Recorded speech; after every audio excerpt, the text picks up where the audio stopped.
you famously, I feel, have portrayed Steve Harvey on stage. Yes, many times. Many times. So much so that there's a picture you have with Zoran Mamdani. And you know what? This is why I knew he was a real one. He laughed. He got it immediately. Like either you get it or you don't. You know what I mean? Hey, I'm Tim Barnes. You are the genre. And in every episode of this show, I ask a great guest about the first genre that inspired them, the first craft that they pursued, and how they feel about that first pursuit now. In this episode, I'm talking to Millie Tamarez. You've heard her on the show before. If you're a longtime fan of You Are the Genre, you've heard her on the podcast. But this is a special bonus / re-release of that conversation because Millie was a writer on a scripted audio series that I have out right now called Judge Travis. Millie was a pivotal part, just like all the writers who I brought on board of the show, specifically because she has a love of melodrama. She has an intense love of court shows and a plethora of other things that are the elements, the ingredients of Judge Travis. Like, she's the most famous person that I know who impersonates Steve Harvey. Anyway, I was recently a guest on a podcast that she co-hosts with Elise Morales called Go Touch Grass, where we talk more about Judge Travis. By the way, now that Judge Travis is out, we'll be going back into our normal time slot of You Are the Genre episodes. I know this one's coming out late on a Friday, but come on, I deserve to take at least a couple days of rest after releasing an 8-episode audio series, right? Right? Anyway, we'll be getting back into that Wednesday rotation following this. And for those of you who are a paid subscriber to the newsletter, you're going to get a lot more early access episodes because there are a lot more early access episodes. I just haven't been able to even do the simple thing of just slapping them on the internet and sharing them with you because it's been busy. It's been busy. And if you aren't aware, Judge Travis, which has 8 episodes out right now, the full season of 8 episodes is available for you to listen to at this very moment, is about the behind the scenes of a TV court show and how it happens in the judge's personal life affects his verdicts. We have Bashir Salahuddin from Southside as the judge. We have Langston Kerman from Insecure as the producer. Brandy Denise, the hilarious Brandy Denise from the Power series and other shows. She had an incredible cameo in Abba Elementary. She plays the bailiff. And we've got Keisha Sharp, the fantastic actor Keisha Sharp, playing Shirley Travis. And in Millie's episode, the episode that she wrote, episode 7, the penultimate episode of Judge Travis, Shirley shows up for a real showdown. So here it is. We'll start with my conversation about Judge Travis with Millie Tamarez, and then we'll play our episode from a few years back, which gives you all the details on her winding career as a comedian. Enjoy. I'm glad we can do this. Yes. It is like this crazy, it's this crazy period right now where it's like everyone's trying to do everything before the holidays. So this is my 6th podcast, or I've had a podcast every day. Oh my God, yeah. This week. So. How do you feel, first of all, about the state of podcasting right now? Does it feel like a bubble that's going to burst or something? There's just so many. No, unfortunately, it's not going to burst. I think that I think it's going to be like, I think it'll burst eventually, but I think right now it's just going to be where we're getting our news, where we're getting our entertainment. Like, it's going to step away from networks and be like individual. Yeah.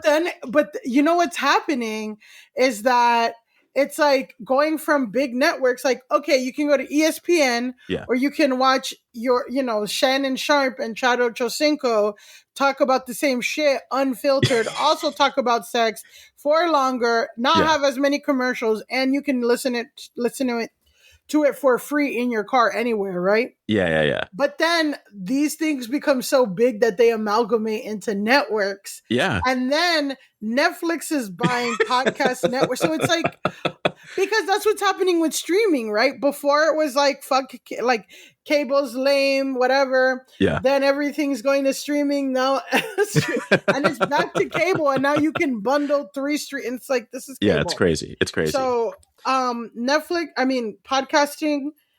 will be cable, but in probably like 10 years. Well, I feel like that's a good way to transition into Judge Travis, because I feel like Judge Travis as a scripted audio series is meant to feel like a cable TV show for your ears, basically. It's meant to feel like an HBO FX type event. and you were such an important part of the writing process for these episodes. And we also kind of, I don't want to spoil anything, but we kind of we kind of predicted multiple things in this show. I feel like Oh, the writing process was in 2022, right? And uh-huh. so this character is called Judge Travis, and one of the prime influences for him, and the reason I brought you on board, is Steve Harvey. I was like, Steve Harvey as a judge, like that kind of Kings of Comedy energy, like all the things that went into this character, that was an important element. He's a combination of multiple people. You famously, I feel, have portrayed Steve Harvey on stage. Yes, many times. Many times. So much so that there's a picture you have with Zoran Mamdani. And you know what? This is why I knew he was a real one. He laughed. He got it immediately. Like either you get it or you don't. You know what I mean? And it's not even like you get what I'm trying to do, because my impression, I compare it to Anthony and Tamanek's impression of Donald Trump. Yeah. It's not so much like I'm nailing how Steve Harvey pronounces words or his mannerisms, Mm. even though I do try to get like the stare. It's more of like the way that he thinks and the way that he talks, especially to women. Yeah. Like that is what I'm really focusing on. And Zoran got it immediately, and that's why he's our mayor now. I don't want to take all the credit, but I feel like the piece of the puzzle that you were for the writer's room was that you understood all of the mechanics of the melodrama that was unfolding. I love, you know what? I love a good melodrama. And I like to, I'm entertained by them because like, and you know, and it's predicted so many things because it's like that's basically what vertical dramas are. Yeah. And vertical dramas are going to be the future of entertainment too. It's going to be podcast and like these movie, it's essentially Quibi, right? Yeah, Like we yeah, did a yeah. whole podcast about it. But like people want these formulas and these arcs but different stories, and they don't really care about like how big the stars are or whatever. There are people Yeah. who just like watch things on their phone, and it's like these hour and a half movies that are cut up into 70 pieces, Yeah. and they watch it too. So anyway, like it's a thing that I'm entertained by, that I enjoy, that also a lot of people, a lot of women enjoy. And also like, yeah, I also think there's comedy and drama because I watch like a Fire Country. I watch CBS Slop. Okay. I watch CBS Drama Slop. I mean, whatever. I don't want to call it slop, but it's like the show about firefighters that no, not escape a prison. It's a real thing where they have like inmates that can reduce their time by being volunteer firefighters. Yeah. And then the main guy, he goes back to his hometown, but his whole family is part of the fire department. And like, so it's like the inmate firefighters versus the regular firefighters and all of that. And, Yeah. and the romance between people on parole. So but then it's also like, you know, the situations, right? Like these fires they have to fight are insane. Like Yeah. they're at a Renaissance fair and one jousting guy like jousts too far, knocks a fire down, and it's like a Rube Goldberg machine into like the fireworks display tent.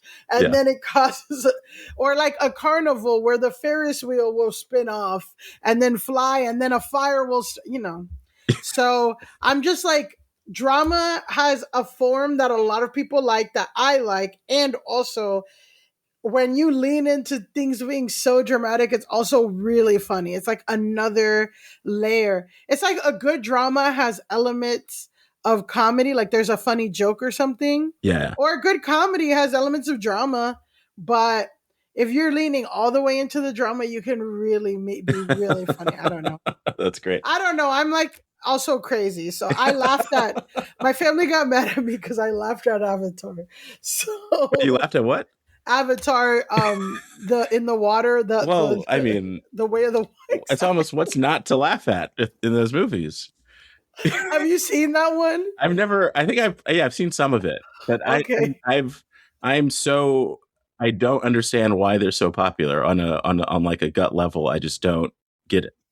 My family, let me tell you something. My family, first of all, for fucking Christmas, like 3 years ago, we were all in Daytona, Florida. And one family activity that our cousin picked was like to get 3D tickets, like 20 of us, to go to fucking Avatar The Way of the Water as a family. That shit would cost, but you're talking about 20 to 20, like 20 IMAX ticket, like Yeah. 3D ticket. It was insane. It was like $250 in total. And then I'm like, oh, I really like, I can stay with the dogs. Like, and then my mom's like, no, I can stay with the dogs. So we were like fighting to stay with the dogs. And then my niece is like, yeah, I really want you to go. And then I had my cousin's, a different cousin's weed, and her weed is so strong. So I got way too high. Like, I got way too high Yeah. before Avatar Way of the Water. Okay. So Avatar Way of the Water is like, so part one, and we'll get to Judge Travis. Okay. We will, but I have to tell you this thing because you're gonna fucking flip out, right?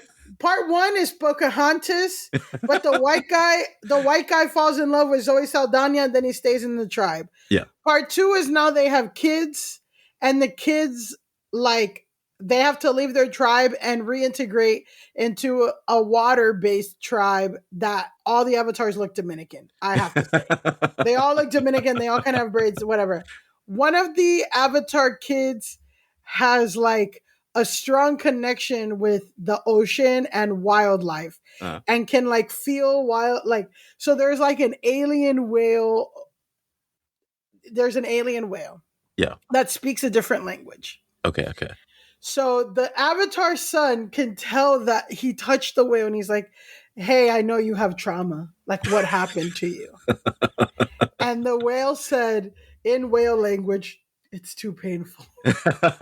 You know what's funny about that franchise, though, is that if I'm not mistaken, it has a writer's room. It's not just James Cameron. There are multiple people writing these movies. Well, this is also like, right, that scene. So I just burst out laughing that the whale in the whale language, they asked a question and he's not even going to answer it. And then he answers it 40 minutes later. And I'm like, we could have fucking cut out, but this is what I'm saying. Because also that movie was 3.5 hours Yeah. of whale shit, of alien whale shit. And you can't laugh. And then my family's pissed at me because I'm like, so people like the drama, and that it's like, I guess, an interesting-ish story. And it's like epic, and also it's just using cool technology, and it feels cool to be in, I guess. It's like the you're like in Disney when you want like experience. My friend went to Pandora World in Disney or something, and she said it was great. Nice. She Nice. said it Okay. was sick. Yeah. So they're like, I don't know, people want to be submerged in 3D fucking Blue people who represent all the black and brown people of the world. Yeah, let's do it.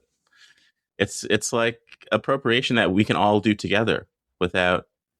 But it's also like that, like the colonizer's good because it helps fight against other colonizers. Yeah. Yeah. And then I think the most Republican coded avatar also has a secret mixed avatar baby. Or wait, sorry.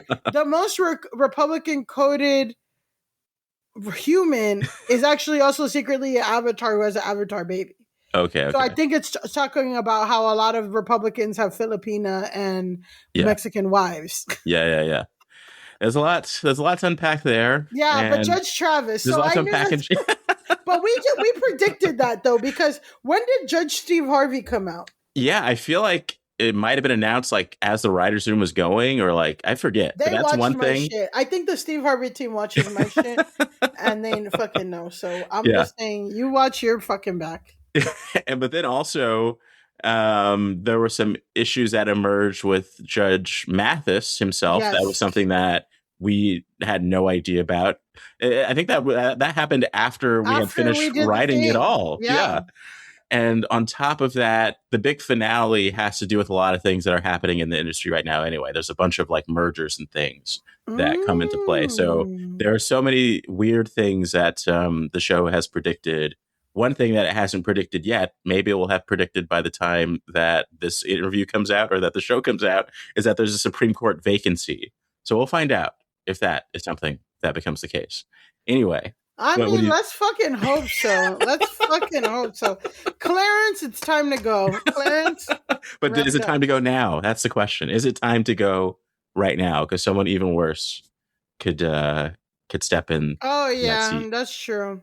Ay, ay, ay. But your episode is the penultimate the penultimate episode. It's episode 7. It's called Travis versus Travis.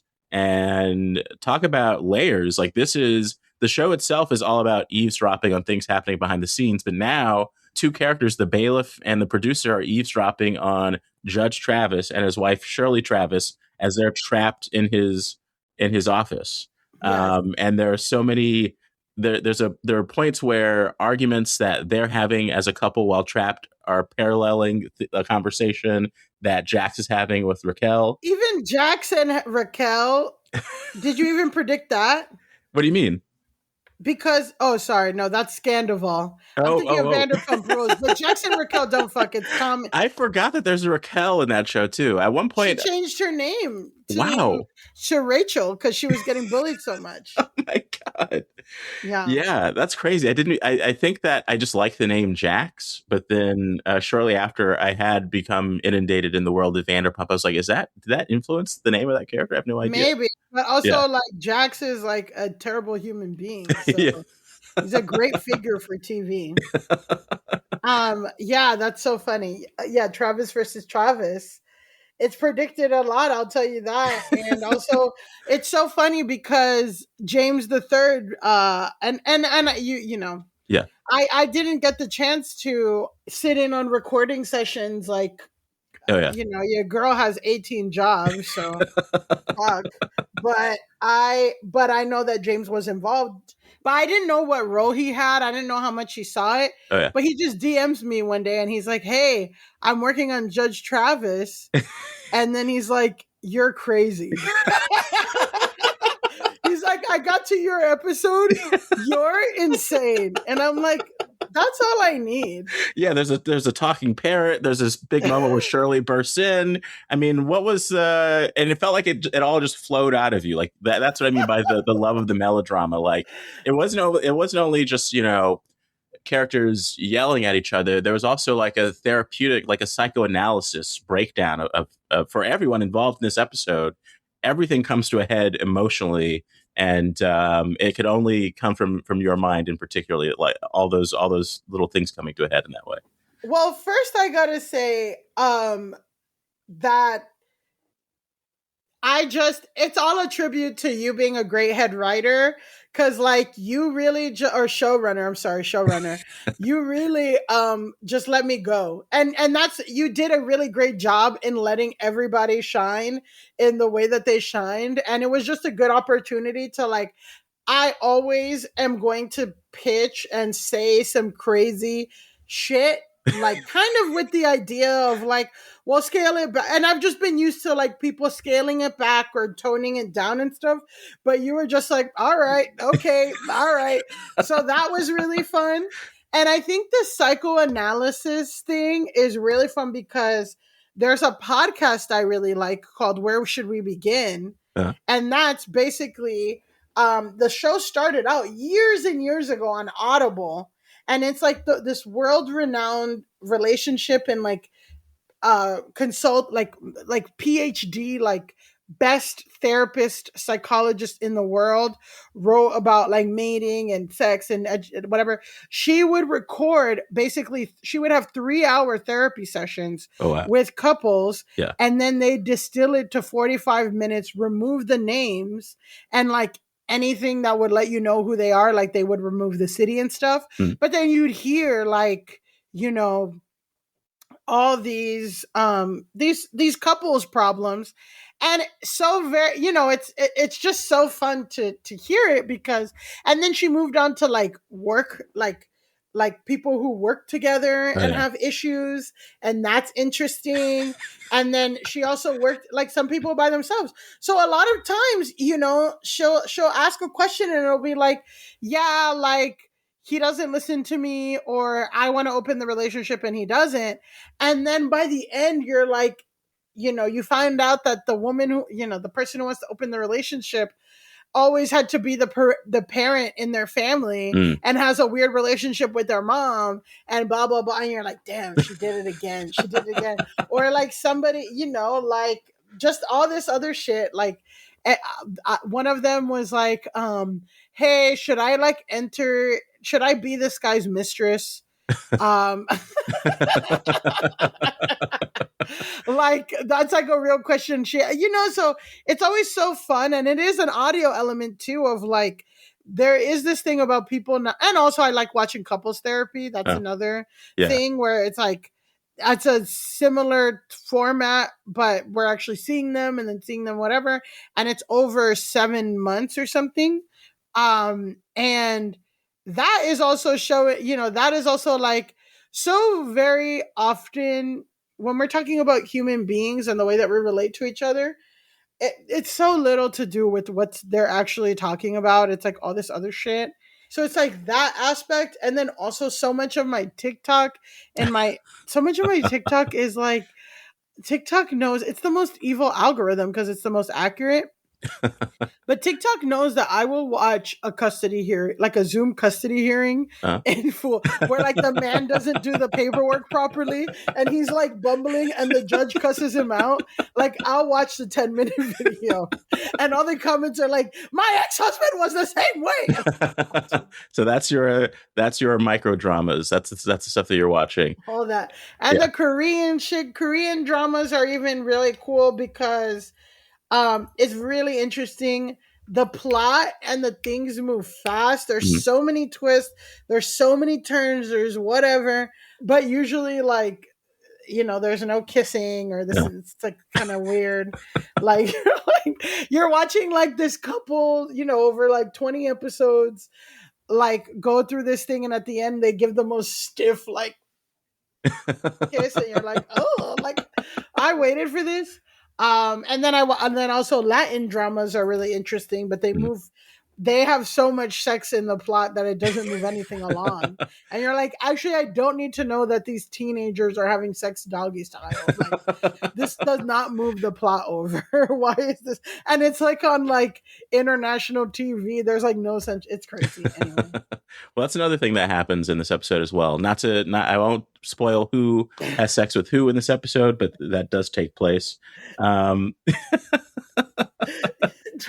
This is why James said I'm crazy. Yeah, probably. Yeah.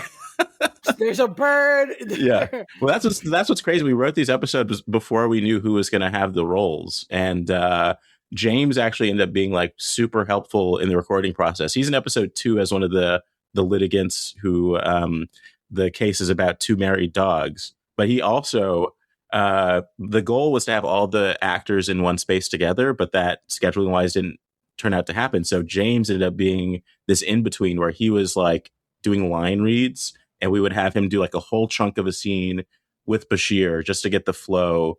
And then the weird science of it in post was to add Langston Kerman's lines in those slots in a way that matched. And so there's so much like puzzle piece making to make the show come across. But how did you feel when you first listened to the episode?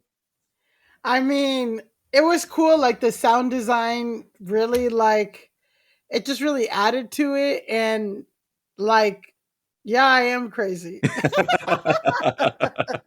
One of the things, what were you going to say? I'm crazy. No. I said I'm crazy. One of the things that kind of emerges as a possibility in your episode is through all the psychoanalysis, there's a point in which Jax, who has this almost never ending up and down dynamic with Percy, where Raquel really like lays down psychologically what's going on with him. Like why, I think there's a point where he's like, you like to clean up his messes because that makes you feel better. Something like that is the line. And then he's really pushed to think, maybe it is actually time for me to leave. How easy was that? Like that was something that, I think when we started outlining the episodes, we knew that was the push, but I don't think we knew, how specifically we can get into, the underpinnings of a of a push like that. What was like writing like those types of things in particular? I think that, it's really interesting. So I'm one of six kids, and I think that so many times, like, the dynamic with my siblings and stuff, it's really interesting as you get older because, like, people play these roles or have everybody has like these strict roles in their mind, right? Like, I'm the responsible one, you're the messy one, I always have to come in and you know what I mean? And like, life is complicated, right? Like, it's actually like, in some instance I could be the messy one, and some instance I kind of know what I'm doing, Yeah. or like this and that. But like, I know it's a thing that I'm seeing with my older siblings that they struggle with, of like letting go, or what, why do they feel like the need, like, eh, people aren't figuring things out in the way, or like sometimes shit needs to burn. And that was a hard lesson for me too, Uh, of like, sometimes shit needs to burn or you need to walk away. Like, it's okay that whatever. And it's like, it's some people feel like they get all the value from figuring out or being the responsible one or whatever. And that's why they create situations where things are messy, or don't train someone, or like, so that is something that a lot of these podcasts and these things, it's so funny. I also worked for Mel Robbins for a little bit. oh wow, yeah. Exactly. And she had this like kind of membership thing, and she wrote a book that was super popular. She's like insanely popular. Hmm. And I was like a community manager for her, for one of her like membership groups. Some people think she's a scammer. I feel like it's important, Hmm. if I don't think you need her, like, it's not something that you need before you die, but I think it's important for a lot of people to hear, like, her biggest book was one of the biggest books of 2025 that came out this year, is a book called Let Them. And it's all about like, yeah, you got to let people fuck up, or like, let shit happen and just worry about yourself. Yeah. And I feel like that's, the reason why she's so popular is because that's not something that a lot of people hear, is like, kind of like, mind your own business and like, what are you doing in the situation? Yeah. So those are always fun, because what people feign as like over giving, or like, I do so much, like, it's really them being selfish, you know what I mean? So Yeah. that's a dynamic that's always fascinating to me, that I've seen in my life, that I've seen in friendships, and that like literally it speaks to a lot of people, because again, it was the biggest book of 2025. At least one of the top three is the Let Them theory, which is all about like, let them do them and let me step up and do what I want to do. Yeah. I think something that you're touching on is because I have that feeling about so many people, and where I have no idea if this is honest or if it's a grift. And I feel like so many things are just in that gray area where, the goal to me seems to be find the honesty despite the grift. Like, even if this is, I'm sure that there is something even in a Steve Harvey book that is Well, that that's a is worth. good, Yeah. yeah, that's a good point. Like, there's a little value in everything. Exactly. So I think for Mel Robbins specifically, like, I think because she is a lawyer, like, or I think the self-help, motivational speaker, life coaching shit already, like, people are uncomfortable with that system and that model, and like, kind of for good reason, you Yeah. know what I mean? Like, the idea that someone else can like push you or whatever. Um, but in my experience working for her, I kind of felt like, I don't know, there's worse people. There are people who are like, don't go to your doctor, or don't Yeah. drink Yeah. like past. She's not doing any of that. She's telling people like, mind your own business, or like, her whole program was to like, hey, pick a goal and work on it for 15 minutes a day, every day for 30 days. Yeah. Yeah. Yeah. And then the group that I was moderating was like an accountability group where people would send a picture of their progress every day. Yeah. So it'd be like somebody who's like project was to declutter a room.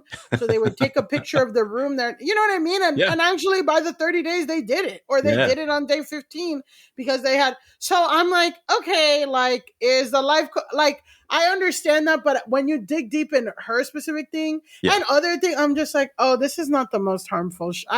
There are way more harmful things out there, and like I would say, even it's less harmful to actually good. You know? Yeah, yeah, yeah. Judge Travis himself is one of the he's a black celebrity capitalist. So he has a bunch of crazy self-help books and things like that. And so I feel like I don't think that he's in the same camp as Mel Robbins, but No, that's no.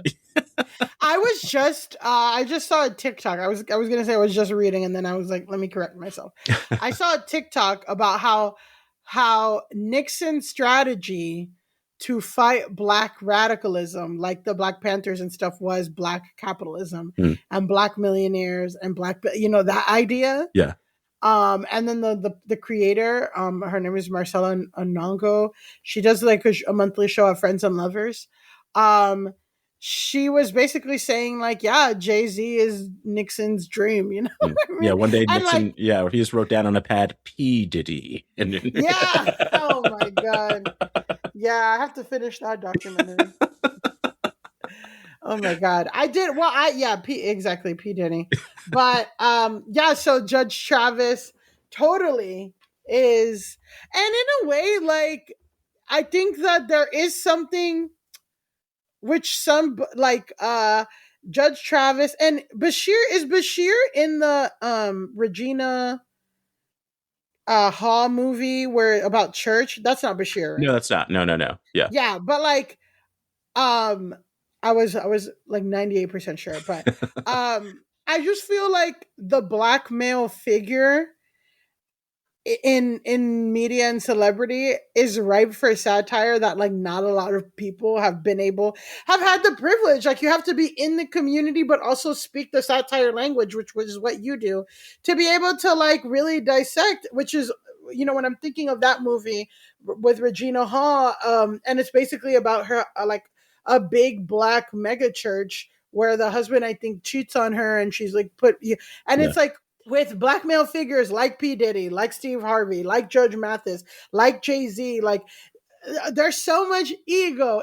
Kevin Hart. Yeah. Kevin Hart, like one of the famous, like, clips from his documentary was him yelling at his friend for letting him cheat on his wife. Like, I did he's not like, see why that. didn't you stop me? You know what I mean? And it's like, there is something, these guys are all insane. There's something so crazy, so like such an ego study, such a thing. Because you have the misogyny of being a man, and then like the chip on your shoulder from being a black man, but you're Yeah. also still a man. Yeah. But you know what I mean? And like all that, and it's just like this project really is like, yeah, one of the first that is really like uncovering a little bit of all those layers, because Yeah.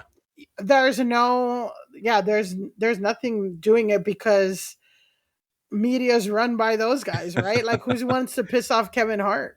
I will say one thing about Judge Mathis himself, who the only influence is just like the on-stage personality. I don't even know the details of what was happening with his personal life. I just know that there was that TMZ video of him being incredibly apologetic, and I thought that was actually like quite beautiful. Like, I don't know how staged it was, but I felt like that is the type of catharsis that I don't even know that this character Judge Travis is capable of. And everything that I know of Judge Mathis, even from his reality show, is that he is quite the family man.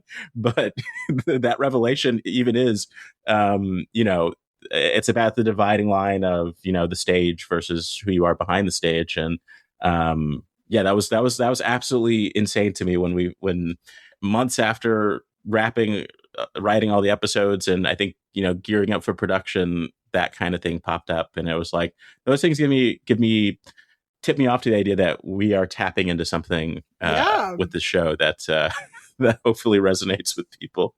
Well, and there is something about like, to be at a certain level, you do have to have charisma and turn it on. And so when I'm seeing Judge Matt, so like, you know, and Judge Mathis, I think like his whole intro is like, I used to be a crackhead and then now I'm like a judge. Like, like, and he's incredibly charismatic. And when I'm seeing that, I'm like, you know, that he did this, like he did this whole apology song and dance to his wife, and she's so over it. Like it doesn't work anymore. And now he's turning to TMZ,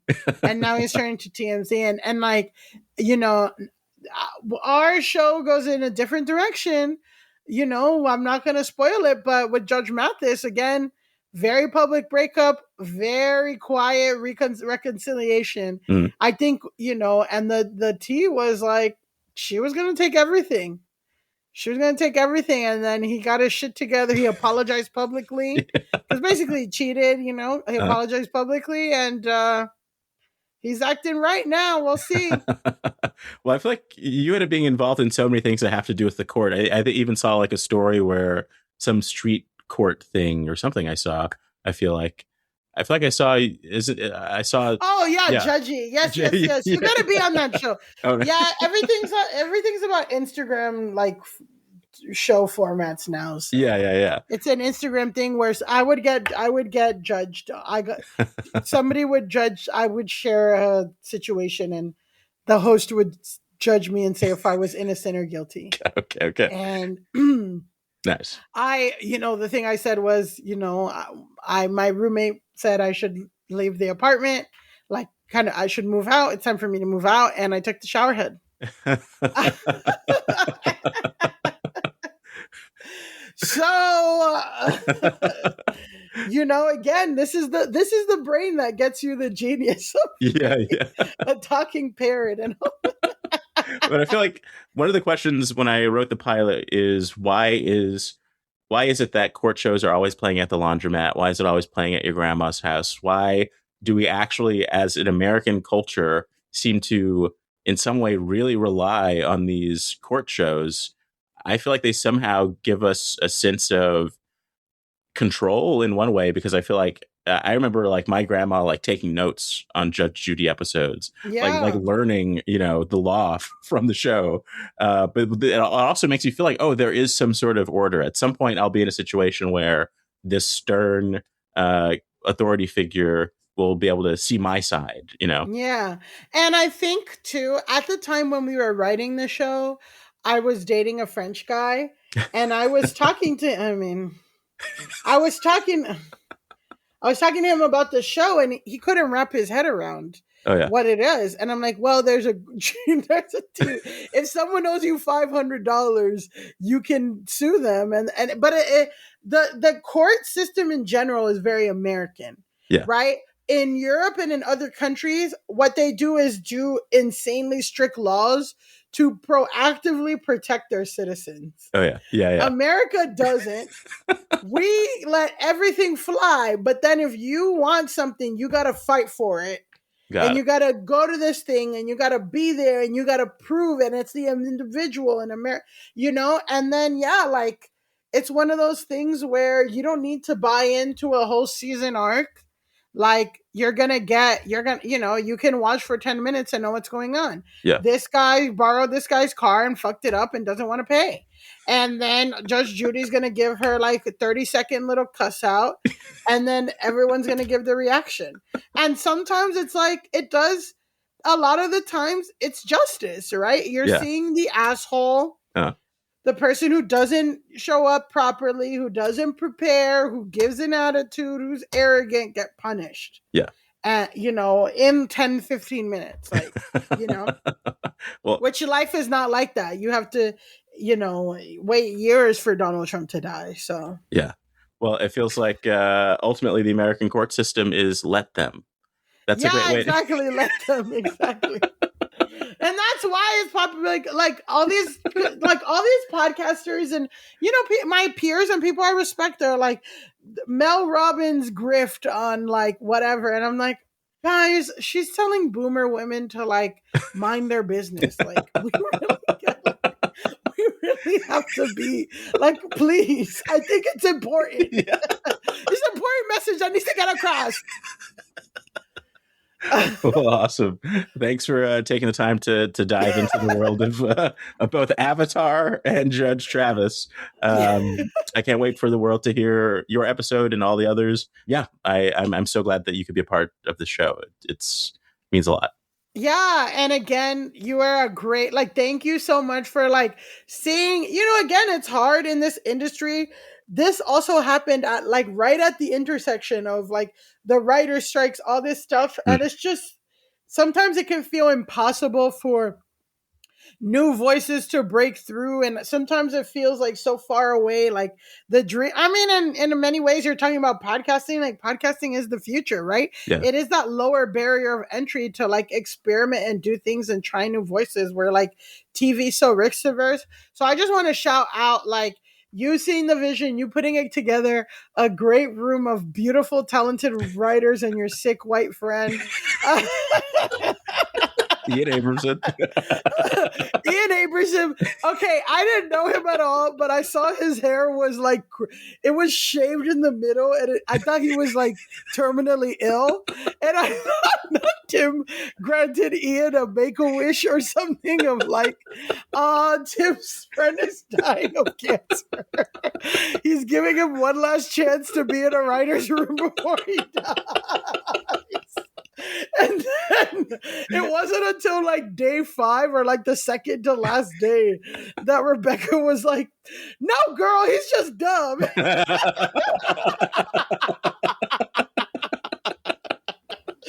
He's just an idiot. And I'm like, oh, damn. That's why you guys were like asking for feedback. I think there was something where people were giving feedback to his episode. I'm like, everyone's being so mean to Candace.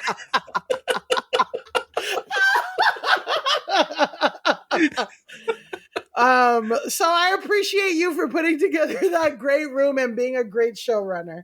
And this is going to be a great project. Awesome.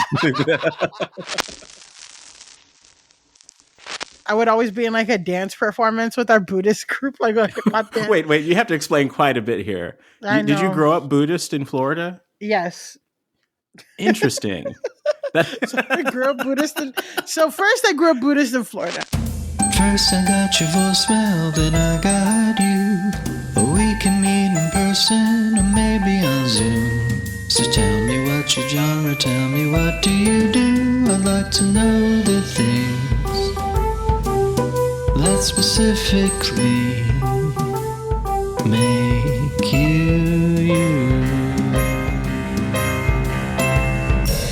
Hey, I'm Tim Barnes. You are the genre, and in each episode, I ask cool people about the first genres that inspired them, the first crafts they pursued, and how they feel about those pursuits now. Comedian, writer, and actress Millie Tamarez joins me this time around. She's written for ABC's The Celebrity Dating Game, Jason Biggs' Cash at Your Door on E!, WWE's Friday Night SmackDown, NPR's weekly news quiz show Wait, Wait, Don't Tell Me, and co-hosts the Go Touch Grass podcast with Elise Morales. Millie is also one of the creators and producers of Flex, that's with 2 X's, which is a satire magazine for people of color, and the Diverse as Festival, a festival that highlights diversity in comedy.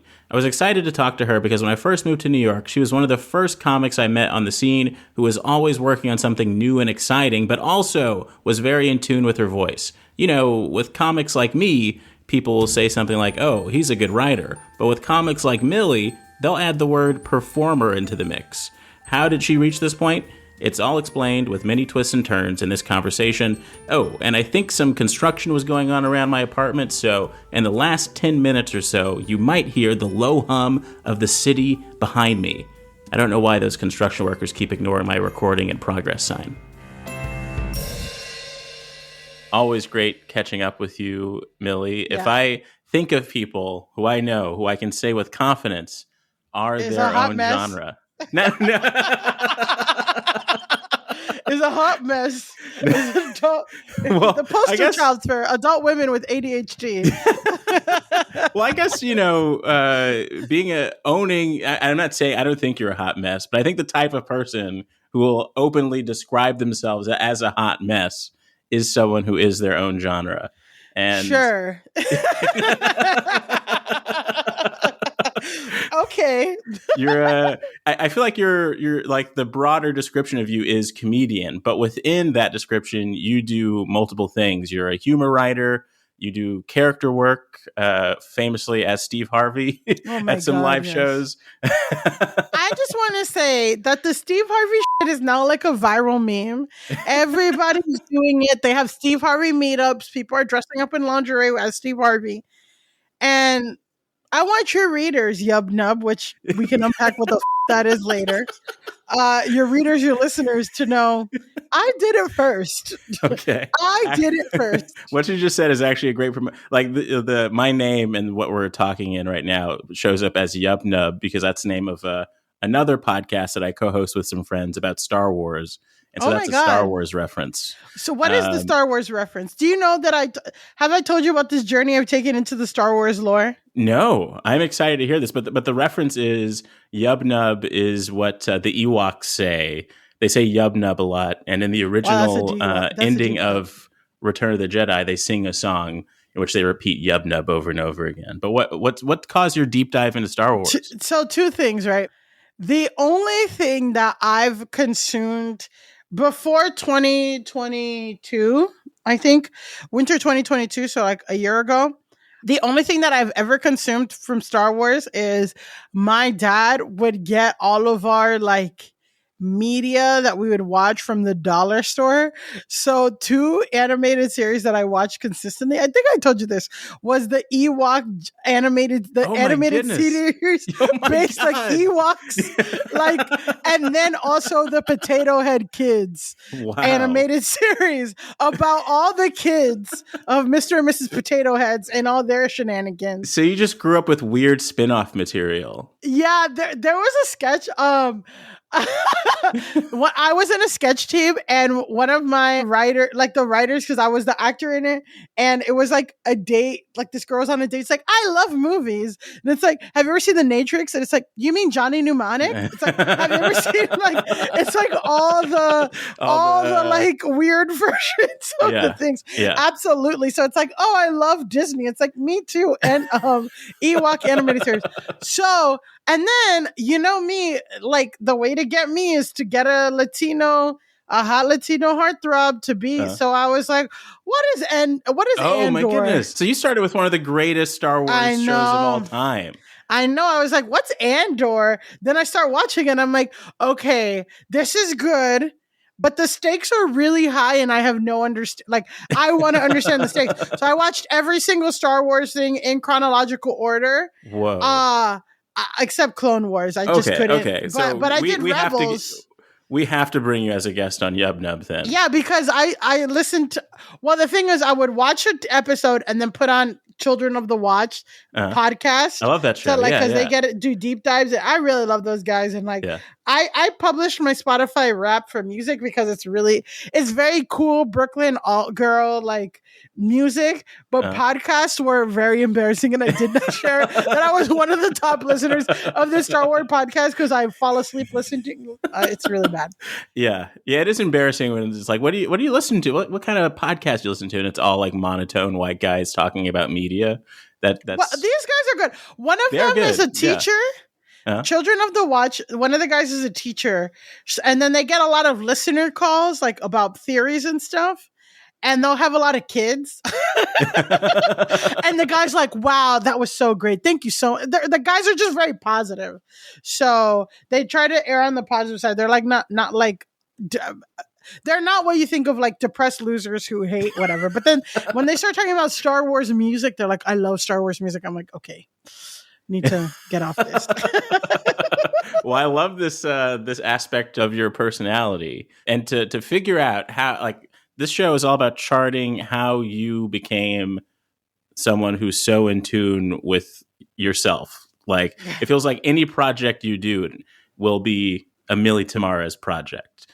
And I read a version of one of your scripts and it's like your voice shone through that so well. Everything that you do, it's like so you. But what was the first genre that called your attention? Oh man, I guess I was telling someone like, you ever have that piece of media when you were a kid that you had to watch every single day, and if you didn't watch it, so there's this like video of me when I was a 3 or 4 year old kid who like there's like a home movie, like somebody had a camcorder and was like, I also am one of 6 kids. So, and I'm number 5 of 6.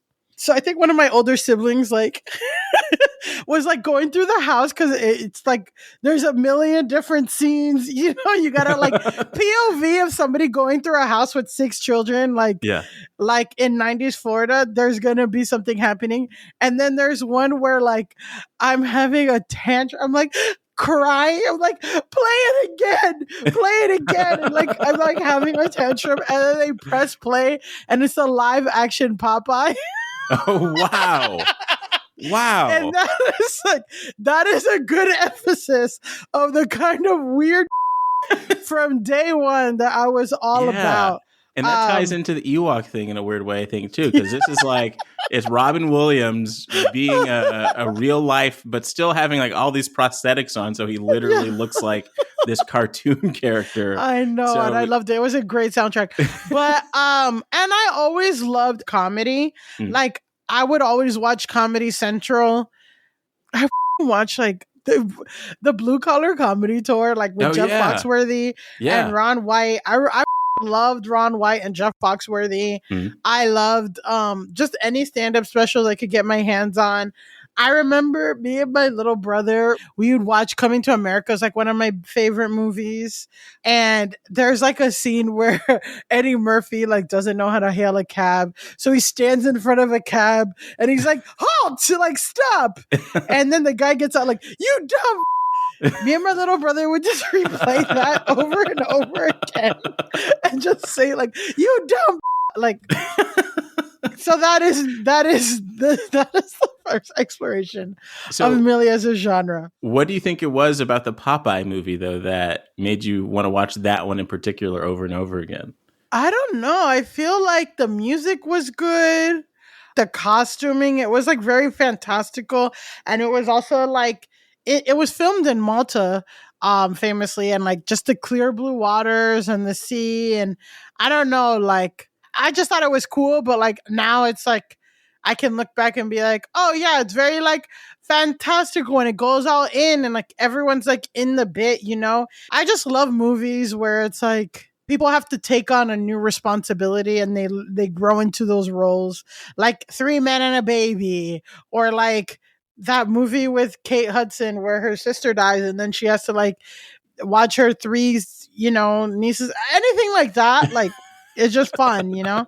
It's like fun to see like people grow as characters, you know, and that's what happens is like Popeye's kind of a scammer or like he's like kind of a nomad, whatever, and Olive, and they like built this like weird family. It's interesting because like so many of the things that you talk about exciting you in your childhood are like these moments where like you're with your siblings watching TV or a movie or something, which feels like nostalgic coming from you. But Popeye itself is like Robin Williams engaging in his own nostalgia. Like he really loved this cartoon growing up, and now he finally gets to be the guy. Yeah, and the thing is the like weird metaphysical tie is that me and Robin Williams have the same birthday. July 21st. I know. So there's some weird connection there, yeah. Do you fully engage with your nostalgia? I mean, is all your nostalgia connected to weird stuff like this? Or like are there movies coming out where it's like, oh, finally the live action version of this? Or do you fall into those traps? I don't know. I feel like I enjoy a lot of drama. The thing is, you know what I like? Actually, I like just getting lost in something, you know, so just like Star Wars and like the lore and the world, like I watched every Marvel thing. Like I like getting lost in things deeply. And like, I just finished like last night, a Canadian show based on Anne of Green Gables. It's a coming of age show, but it's like a period piece, but it's interesting and all that stuff. And I'm like, yeah, I'm having fun. Like those are fun to me. I don't know. Like, yeah. Cause there's something like when you watch one of those things, you know, about this character's grandparents sometimes, depending on like what you're reading or watching, like in the Lord of the Rings, those type things. And so then when someone just makes like a weird look at someone, it has so many layers of meaning. Sometimes, oh, that his grandpa made that same look to this person. And now he's doing yeah. I mean, that's what's fun about Gilded Age is like actually the plots and the stuff is like, it's bonkers and it's insane and like it goes in such weird places, but it's fun to listen to the companion. That's what I like when I watch something or when I engage in something, I like to know everything about it. I like to read all the pieces. And what's fun with the show like Gilded Age or even Anne of Green Gables, it's like these are period pieces, but then the cool thing about Gilded Age is that they have a companion podcast with historians hosting it, and the historians are like, this storyline is actually based on these things that happened, these crazy things that you're like, why the did the story go this way? Like, these guys actually did kill themselves because they lost a bunch of money, or like this happened, or this and that. And like, or these are real arguments that, whatever. So I think with Anne of Green Gables, it was interesting because I always had this like view, we always view Canadians as like, they're the nicer Americans, and like American history is so violent and and Canadian history is like Canada has this like they're much more friendlier and they have health care and all this but like the last season of this show, I mean, well, when a black guy moves into this white town and like the whole town is like fucked up to him, but also the last season of this show that gets into the residential schools that they sent the Native American children into, and it was just like good to like holy Canada sucks, like all this stuff. I mean, and that's what's happening now too, which is what I'm enjoying with newer period pieces, is that like I think before, when white people were making they can like have this era of nostalgia and look and like just talk about like all the cool, or this putting her out in society and debutante ball and women must be married. But now what I'm seeing with newer period pieces is that like they will address and have storylines about black people, Native American, like acknowledge that there's other going on. It's not just about white people. Yeah. And that it's not all hunky dory and all, so that's what I'm also enjoying too. Like, I don't know if that answered the question you asked. No, I think so. Yeah. And so the first genre that drew you in was through the Popeye movie, world building stories where you can feel like you're escaping, and and actors and characters are going all in on it. Mm-hmm. What was the first official craft that you pursued? Oh man, I mean, there's a lot. Like, I'm Buddhist, and our Buddhist group, we would have like dance. I would always be in like a dance performance with our Buddhist group. Like wait, you have to explain quite a bit here. Did you grow up Buddhist in Florida? Yes. Interesting. So I grew up Buddhist. So first I grew up Buddhist in Florida. Second of all, we had different performance groups. Uh-huh. So we'd have like whatever. And then I grew up Buddhist in Florida performing dance for these bigger meetings. And so I know. Okay. I'm sure you've explained all of this on stage, in interviews. Your parents are Buddhist? Not. My parents are Buddhist, yeah. My parents started in right like a little bit before I was born practicing Buddhism. Okay. Yeah, I mean, my parents are pretty like progressive, and my dad found Buddhism first, and it was like this wave in the 80s in New York. Like there was this connection with black and brown neighborhoods and like Eastern culture and all this stuff, and like that kung fu like rave and all this stuff. And my dad was always into Eastern stuff, and then he had this friend who introduced him to Buddhism, and he really took to it and really liked like the Eastern philosophy of like karma and like cause and effect and all that, and he really took to it, and my mom took to it too, like after a while, because you're like, what is a Dominican person doing like practicing Buddhism? But like, my parents met in New York, actually. Like they weren't together in DR and then came. Like, no, they were both like teens and in their early 20s, like in New York City, hustling, like working in sweatshops and doing all kinds of shit. And like, Catholicism, they didn't really respond to it. Like my mom really rejected it because whatever. So to find this like philosophy that's like very empowering and it's all about karma, and like if you're a good person, good thing, they really took to it and like raised us that way. Well, that's fascinating. I mean, how did that play out in your day-to-day life? Did that make you feel separate in a way from your peers? I when I think of Florida, I don't imagine many Buddhists is what I'm getting at. Yeah. So it was really interesting because in school, like, of course I was left out because, and it was always like church was like this community that people would go to. And like, I would have a crush. I would just remember in middle school, like I'd have a crush on this guy.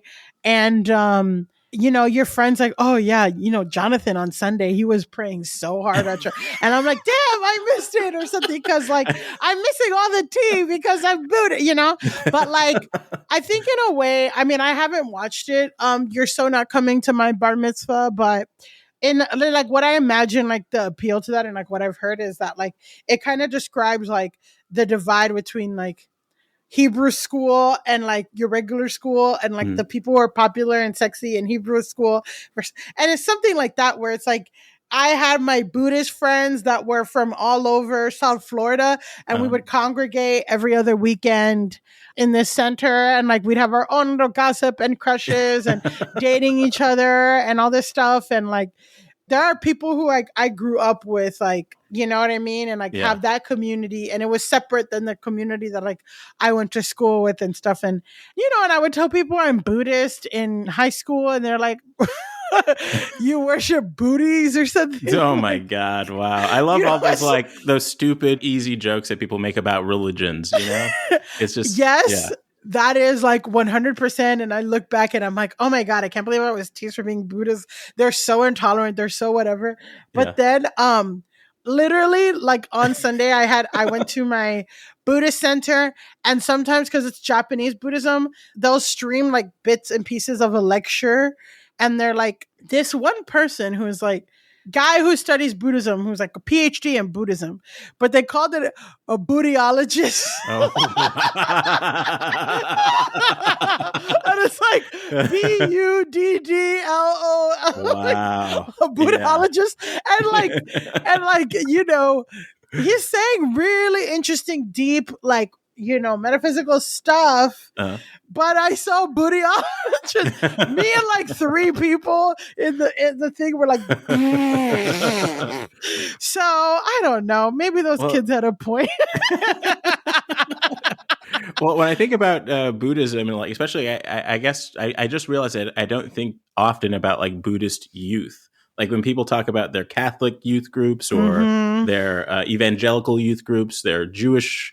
Hasidic Jewish youth groups or whatever, I understand what those frictions are with your parents, with your peers personally, as the real world kind of interjects with your religion. But with Buddhism, I imagine there's no rebellion phase, really. Like, is there? Did you? Yeah, there is. Like, that's the thing too, is that like in Buddhism, they'll call, like, if you were born into Buddhism, you'll be called a fortune baby. Like, like you were born in the practice and stuff. And then because the nature of Buddhism, especially in America, is that you'll really encounter a lot of people who found it in their 20s or 30s or 40s or 50s or 60s. And they've been able to like compare Buddhism to what they grew up as. And like, they already have their core values and they found something that has aligned with them. And they have a much deeper relationship with it versus somebody whose mom made them go to the set, every weekend or every other weekend. And they're like, you, mom, you're still going to have that like rebellion and stuff. And some people make their way back into it, organically. So I brought up like my high school and all that because my college was actually the opposite. I actually did go to a college that was Buddhist related. Like, it's not secular, you know what I mean? Or it's not like actually like you have to study Buddhism, whatever, but it has like affiliations with my Buddhist organization and definitely roots, and there's overlap and all that stuff. And, the Buddhist organization I belong to is called the Soka Gakkai, and I went to Soka University. So again, it's you know what I mean? So it was like a flip of like the majority of people actually knew Buddhism and all this stuff. And then there had to be this thing of like, it's a really interesting study of like what happens when the minority becomes a majority, whatever. Anyway, But I still know people whose family is very religious and they're very Buddhist, and they kind of push their kids to take this more like Buddhist pious path, and they've completely rebelled and they've never come back, And then there's people who like find it on their own way. And like what I see too is like a lot of people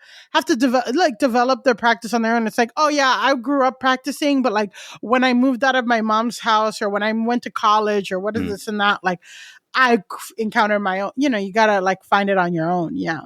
Yeah. Still. Wow. Like I think there's this thing with Catholicism or whatever where people went to Catholic school, did their communion, all this and they kind of look weird at somebody who converts in their adulthood, like, because there's this whole like turn to Catholicism, like as adults, and you're like, what the are you doing? Or you'll never fully be. I mean, that's kind of a big plot in the Mandalorian season 3. Yeah. So it's like, this is my culture. You're like whatever, and you're yeah. But I would say it's kind of sometimes can be the opposite in Buddhism, where it's like.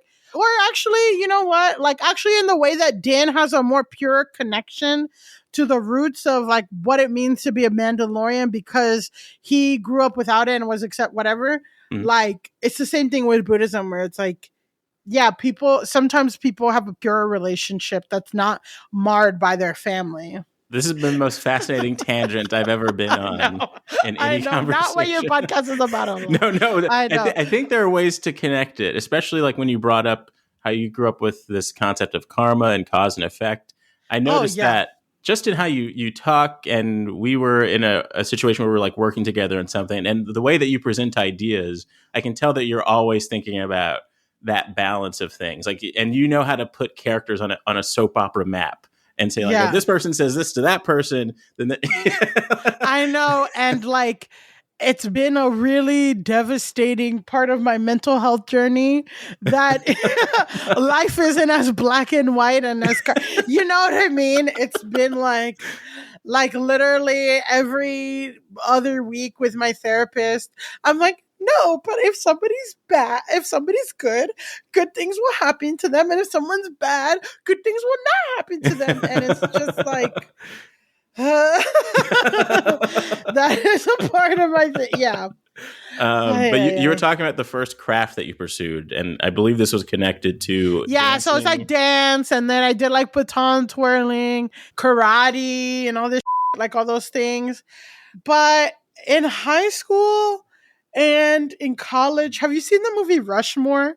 Yes. With Jason Schwartzman, Been where it years. was like, but basically, like my takeaway is like, I'm 100% Jason Schwartzman. Like in the movie, he's in every single club, but is failing all his classes, and that is you just want to be a part of everything. Yeah, I want to be, which is like, I mean, truly, like. New York's the best place for someone like me.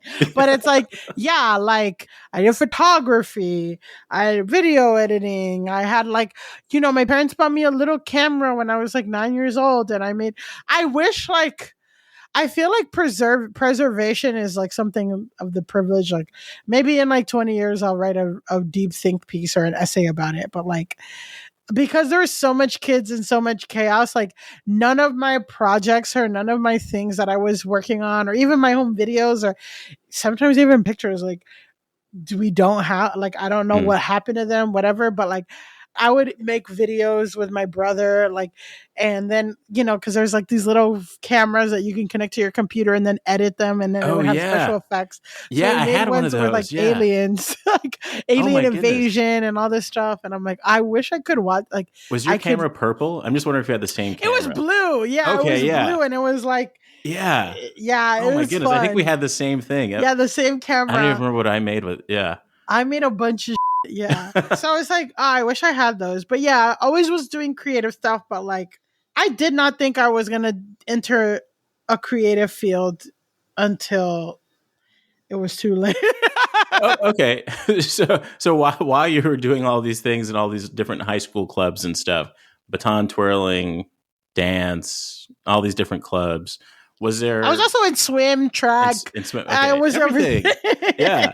Okay. So what, like when you said your idea of college, what was your pursuit then? Like what was the thing? So my college was like, again, it was like this not Buddhist, but not Buddhist college where it's like, we're going to change the world and make the world a better place. And like our motto is like, kind of, we would always say is like, The mission statement is like Soka University is fosters global citizens dedicated to living a contributive life for the betterment of humanity or something like that.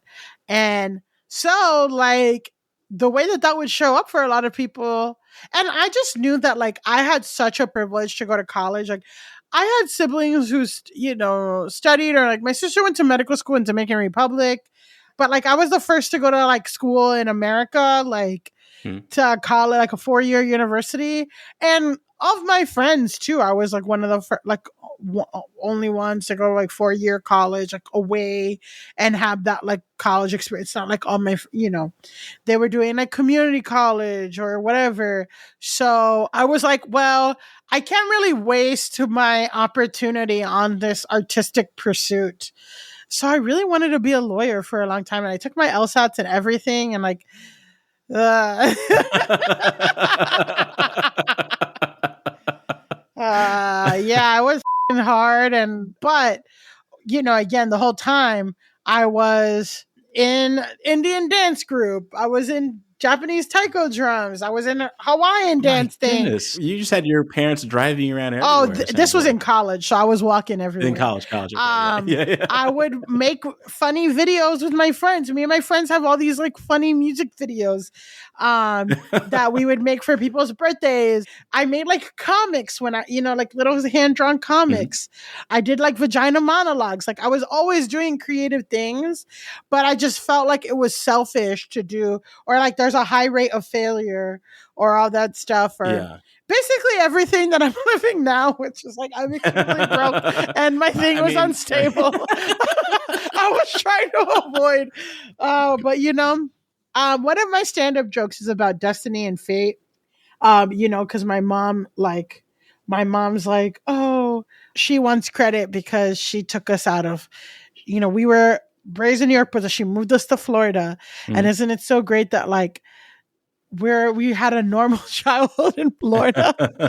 And, I was just like, she moved us to Florida, but she still made us take the city bus.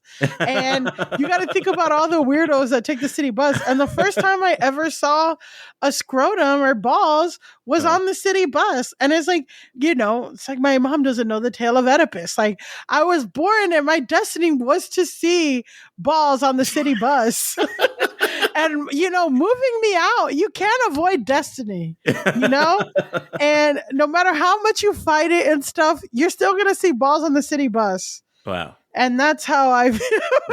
That's what happens when a Dominican family from Brooklyn converts to Buddhism. Yeah, exactly. Oh God, that's a whole other thing too. Which my mom's like lectures and guilt trips are so crazy, dude. Because she's like, I just want to tell you something. When you don't wash your dishes, your daughter is not washing her dishes in the future. And, we're karmically tied. And maybe you were my mother. And maybe I gave you a hard time in your past life. And that's why you're doing this to me. And I'm like, oh my God, I will wash the dish. Shut up. Like, well, it's interesting, like this idea of privilege, because the Buddha was this privileged person who saw suffering and wanted to figure out what's the deal with that. And I think I was a pretty sheltered kid as well, so that part of the Buddha's story I identify with, like just my parents sheltered me from all this stuff, but I can see it outside the window and I can't help but try and figure out or like why is it and how can I make it better for other people. Don't scroll away. You Are the Genre will be right back after the break. You Are the Genre is currently an independently produced podcast, which is my way of saying I haven't figured out how to get actual ads in here just yet. Instead, I'll mostly use this space to promote stuff that I like, and I really loved watching the HBO documentary Going to Mars, the Nikki Giovanni project. You know who else has a fascination with Mars? Me! I have an animated web series through Comedy Central called Maurice on Mars about a struggling black artist on the first Martian colony. If you like this podcast and want to keep up to date on other projects I'm working on, subscribe to the newsletter or just leave a nice review wherever you're listening. And if you select a paid subscription to the newsletter, you get to listen to new episodes a week ahead of everyone else, plus other goodies. Get more information on everything at youarethegenre.com. Now, back to the episode. Where were we? So you wanted to be a lawyer. I remember I was talking to Fazia Mirza years ago. I think she was a lawyer. And there is a connection between being a lawyer and being a stand-up comedian, I think, because you're presenting a case. I feel like when you study like when you take the LSATs, which is the test to get into law school, there's a lot of like there's these things called logic games, and you're supposed to read a paragraph and quickly like decide like what kind of problem it is. And it just reminds me there's a lot of ties with like improv of like you're supposed to read carefully and like in between the lines and how the things are presented and then make a deduction and then be like, oh, this is the direction we're going in, like that kind of thing. Yeah, there is a tie there, and like really analytical thinking, and also like, yeah, I mean, now I come to the realization that like practicing law is not the only way, and like sometimes it can be more impactful to make, or not like Olympics or whatever, but like in many ways it is impactful to make a piece of culture. That mission of wanting to help society and all that stuff, like that is at the core of like the things that I create and do. And like I've seen proof of like how culture and media and stuff has shifted society into a better way and a better point of view. And it's not just like if you're not a DA at whatever, like you're not contributing. It's like, no, like I've heard people's mind changes, like from things that I just told you about, like, I didn't know that the reality of like what it was like those residential schools that they would send Native American children with until I saw this stupid coming of age Netflix show. And there was like a Native American character who like, she ran away and her parents took custody of her. And then the Canadian government's like, actually, because you're Native, like you're a savage and you're Indian, like we have custody over all Indian children and we know more than the parents do.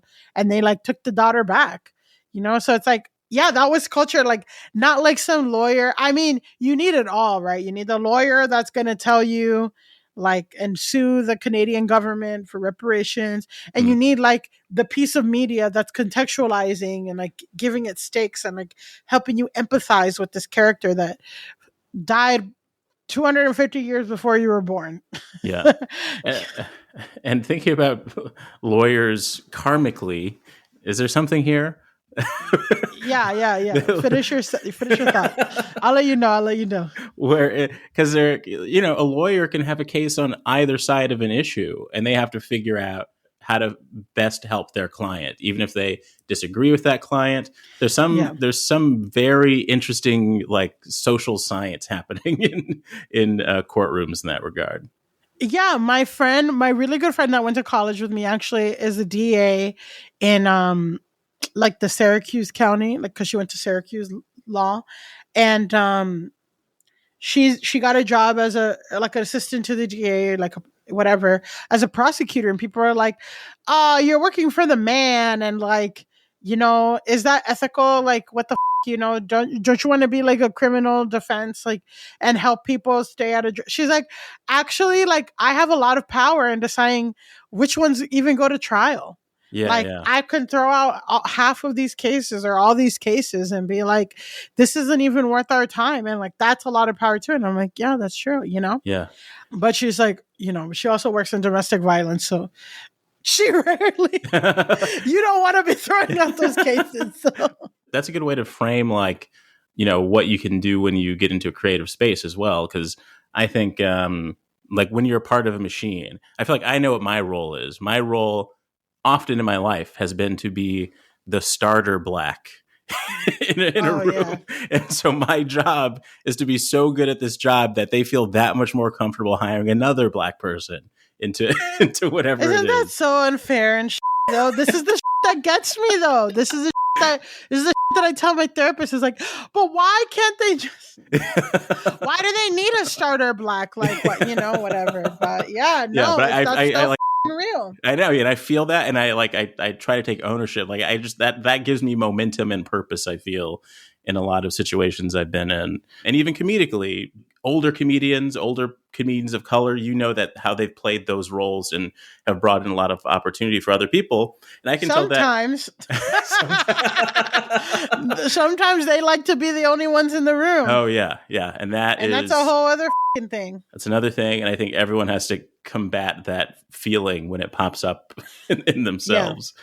But you, in the way that you've pursued comedy and co-creating the humor site Flex and things like that, like you've been very purposeful about creating these spaces for comedians of color to get a leg up.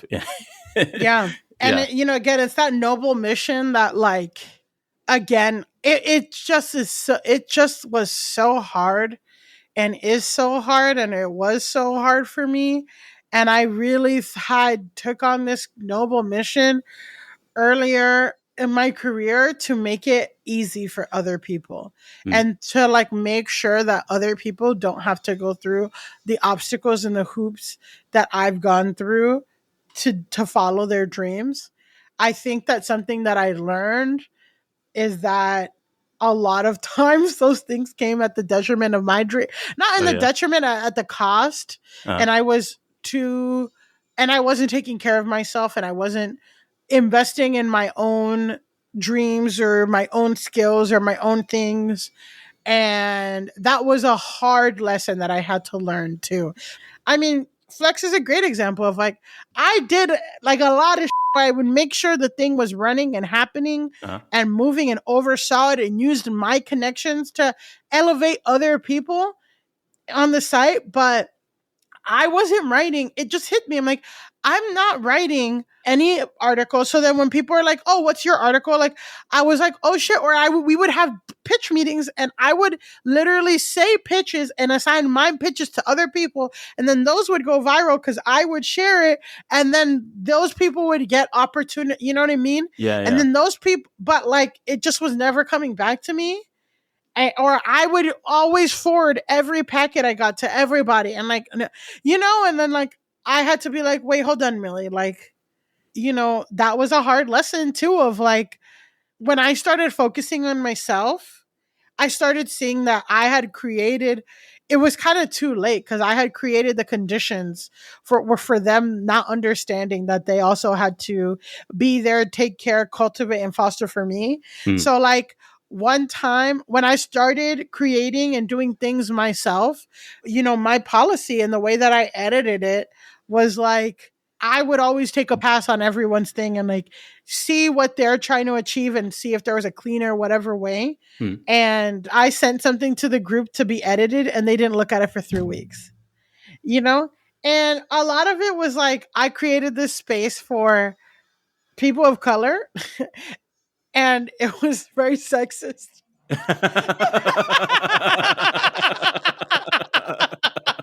And then I entered another, and then in other, like, later relationships, I would enter, like, a girl bossy, all female kind of situation, and they were racist.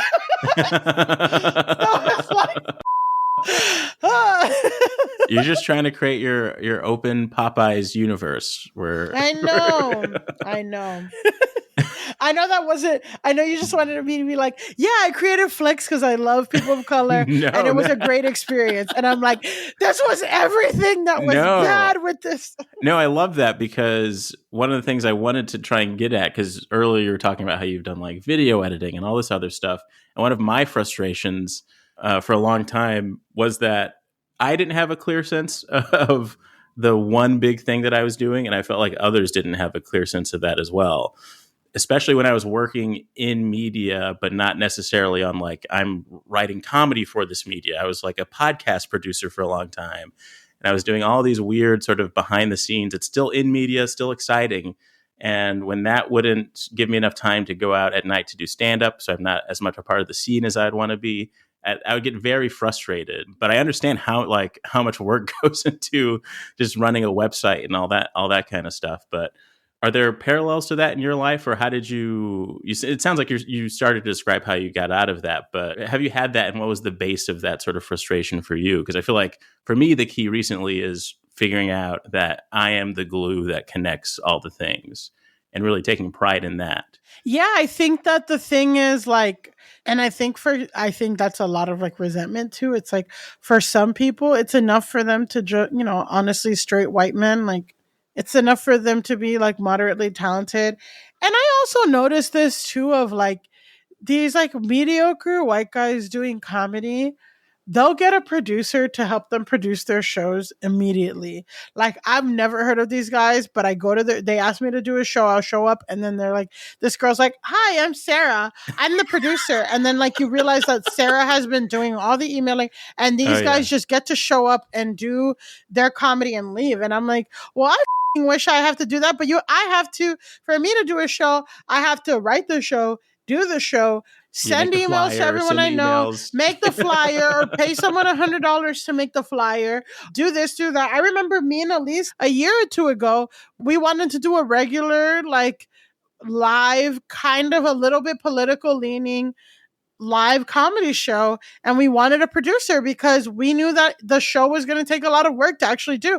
And we reached out to like 5 or 6 people, and they're all like, no. And then later I'm seeing those same producers working with like the most extra strength boring white guy, and I'm just like, okay, whatever, dog. But so it's like it's super frustrating because it just feels like you have to do it all. When people like talk to me about like, I'm like, oh yeah, I do stand up or I'm a comedian, they're like, oh my God, that's so hard. And I'm like, what? And they're like getting up on stage, and I'm like, that's the fun part. Like right now I'm in this place in my career where like for me to have gone on stage, I've had to like, or even I did this show one time, I produced it, and I was on it. After the show, someone's like, that must be so hard, you getting on stage and talking about how you took a pregnancy test. And I'm like, that was whatever. For me to have come on the show, I've had to email everybody, get all their tech, run the tech, reach out to the venue, have a sound check, send a flyer, make a flyer, this and that. Like it takes away from the actual craft building, but it's just not going to get, and I feel, but like my kind of saving grace too is that I've worked with a lot of people, the other people in my life who like I would kind of resent because I was doing all the work and they just got to show up. And like even for improv thing, like they got to show up and just pay the money whenever they felt like it. I had to front the money. I had to get the coach. I had to get the space. I had to put it on my card. I didn't even have a credit card. I had to put it, and they just got to show up. Or like the people who like whenever edit or this and that, like what I found is that those type of people, like the me's in the group and the the people who are like doing all the those are people who stay in it and like continue to create and do things and don't give up because we've had to do so much, whereas like other people that I knew like who weren't doing any of the producing or the logistics or kind of relied on someone else to do it, and they just wanted to get there and show up and be funny. Like I'm not going to say none of them have ever achieved anything, but it's not they're not doing it as frequently, as fruitfully, or as as the other people because they've gotten used to being at the whims of everyone else. And the reality is that I feel like as somebody who's taught stand up and taught that like everyone can be funny, like anyone can be talented, like talent is not the only thing. It's like work ethic and attitude. And like how many people can you, Tim, confidently recommend for a job that's going to make you look good? Like not somebody who's funny, not somebody who's just funny.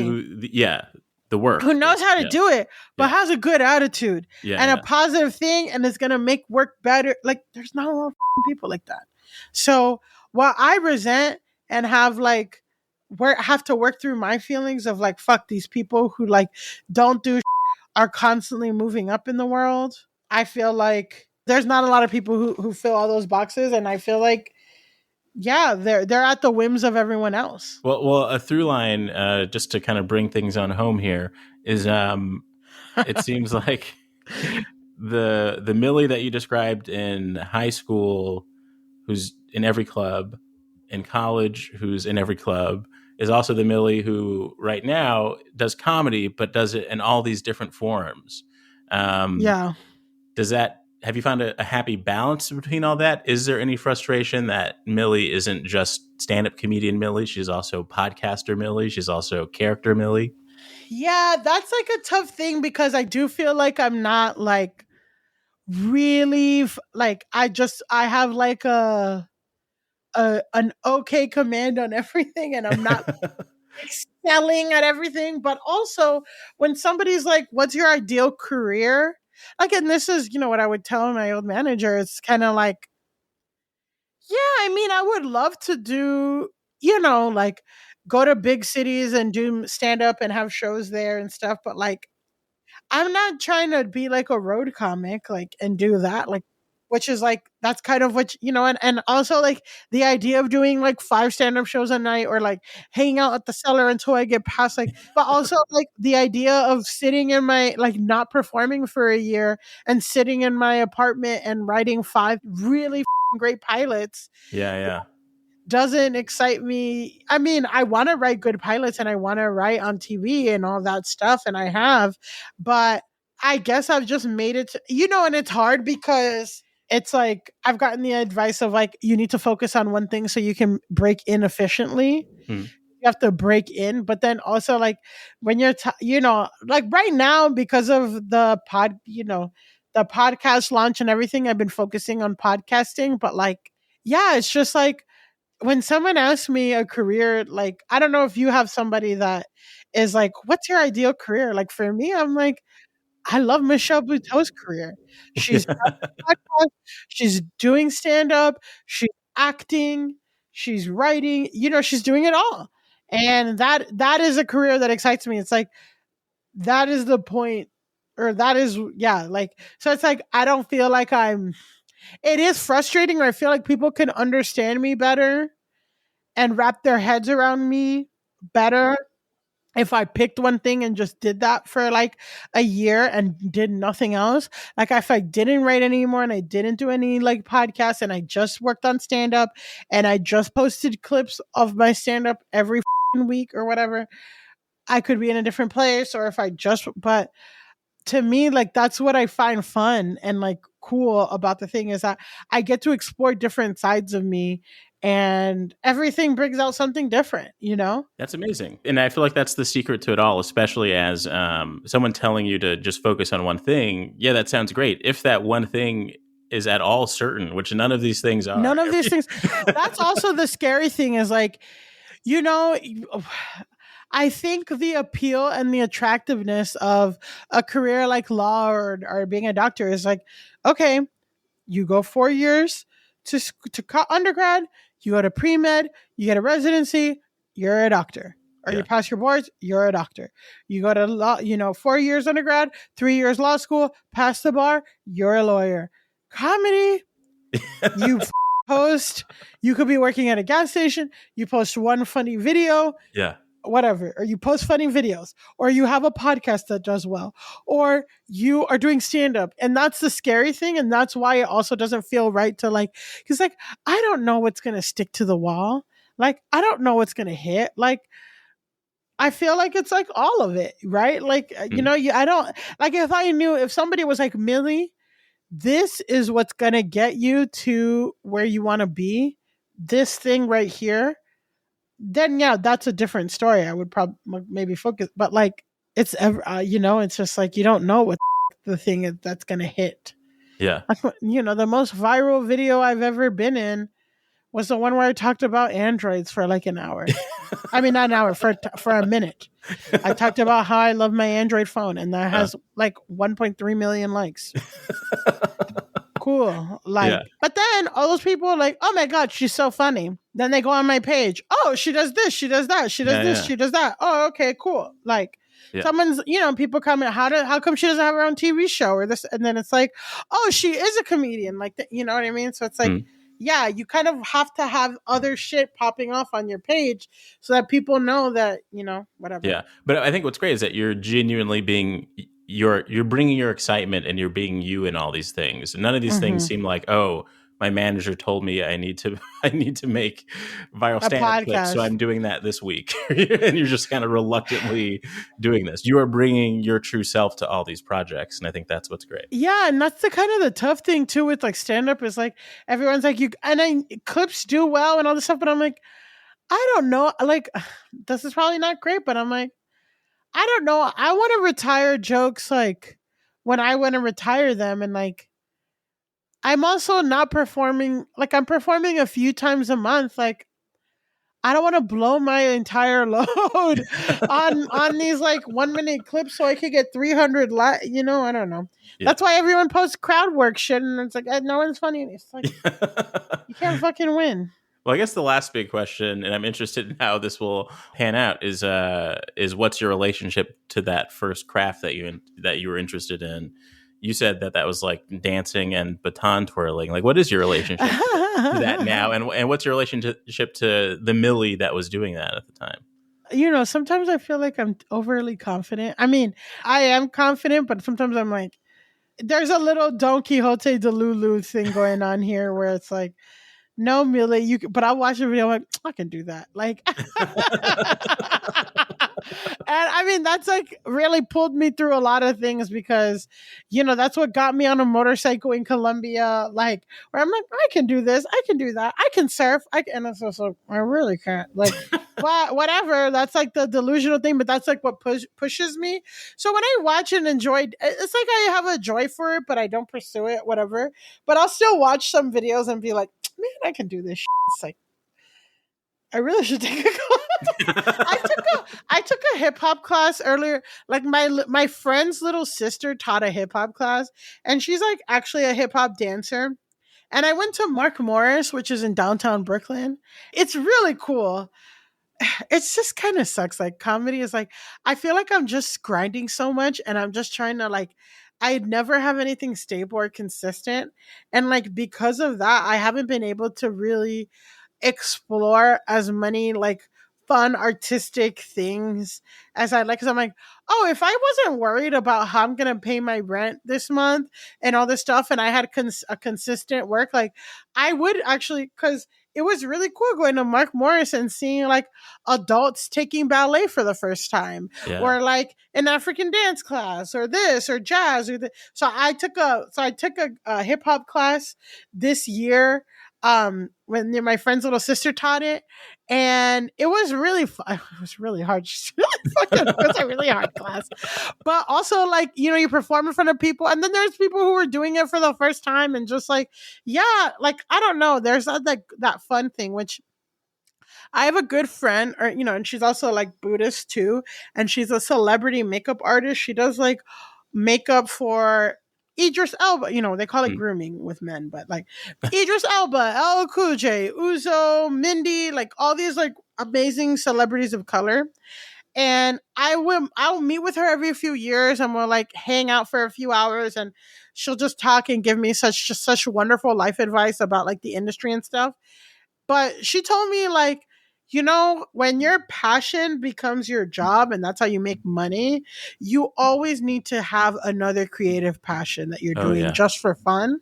My relationship with dance is like, I'm really waiting for the day that I don't have to worry about, so that I can like have more fun in exploring these artistic things, because I do think that generates, and it's also like fun to do something that just because, not because you're trying to be seen or network after, or this and that, or a clip, or you know, it's because it's actually just a selfish joy thing. So nice.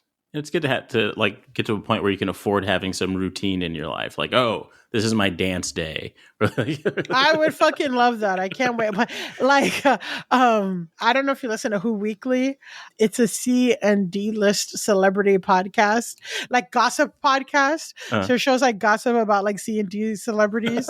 It's just really funny because it's a lot of like bad sponsored content and like weird parties sponsored by WikiFeet or Feet Finder. I guess Brie Larson is a little bit kind of A-list or B-list or something, but she's but Brie Larson, like, she's just like, I'm into ballet now, and like 6 days a week for several hours a day for 7 months.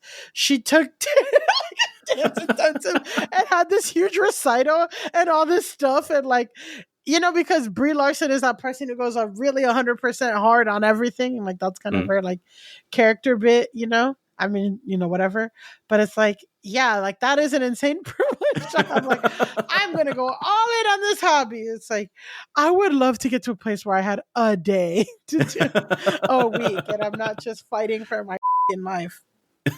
Well, it's been a pleasure having you on the podcast, Millie. Yeah. And everyone should check out your new podcast, Go Touch Some Grass, I believe it's called. Go Touch Grass. Yes, it's on HeadGum. New episodes every Wednesday. And if you love that, follow us on Patreon. Big thanks to Millie Tamarez for joining the show.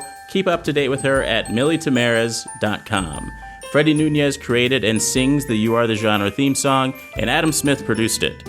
Comedian and writer James III joins me next episode, and if you become a paid subscriber to my newsletter, you can listen a week ahead of the normies. This is Tim Barnes signing off with your weekly reminder that you are the genre. First I got your voicemail, then I got you.